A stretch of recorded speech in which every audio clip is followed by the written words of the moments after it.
Welcome to the Daily Blue. I'm Donna Drake, and with us is Senator Phil Boyle. Welcome to the show. How are you? Thank you. Good to be here. Good. Now, we're behind the stage at Suffolk Community College, and you're ready to take the stage with a wonderful panel. Why are we here today? What's going on? Well, I serve as the chairman of the Alcoholism and Drug Abuse Committee in the State Senate. In today's hearing, we're going to look at heroin and opiate addiction among our youth of Long Island. It's a growing problem, and we've seen over the past couple of years pharmacy robberies and things like that, tragedies resulting from the prescription drug epidemic.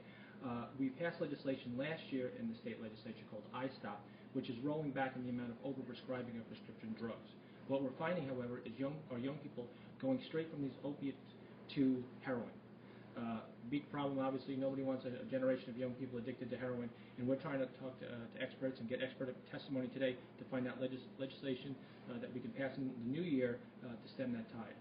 And it's very different, you know, when you have a toddler and you have the child safety cap. Mm-hmm. Okay, that's one thing. You don't want to, your child to have an OD because it's accidental overdose. Right. But a lot of these kids, like you said, are teenagers. They're in the 20-somethings, yeah, and they're just getting it from their parents, or they themselves are being prescribed something and they're abusing them. Yeah. And the heroin is absolutely uncontrollable right now. There's too many heroin deaths.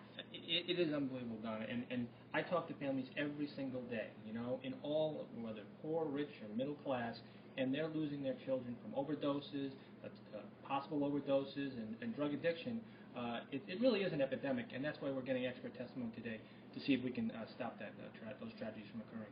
Now, one of the people on your panel is Dr. Jeffrey Reynolds. That's correct.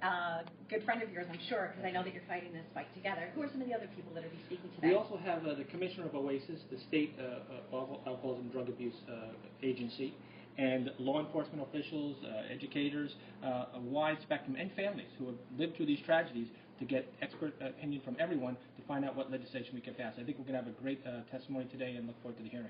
Well, I like that you're having it here at Suffolk Community College because, youth is so well represented here. And like you said, it crosses all generations, from young all the way up to, older people. So thank you so much for all that you're doing. Thank you. That's wonderful that you've taken this on. Thank you, It's a worthy challenge. Well, that's it right now from the Daily Blue. Stay tuned for more because we're going to be showing you a little bit of footage from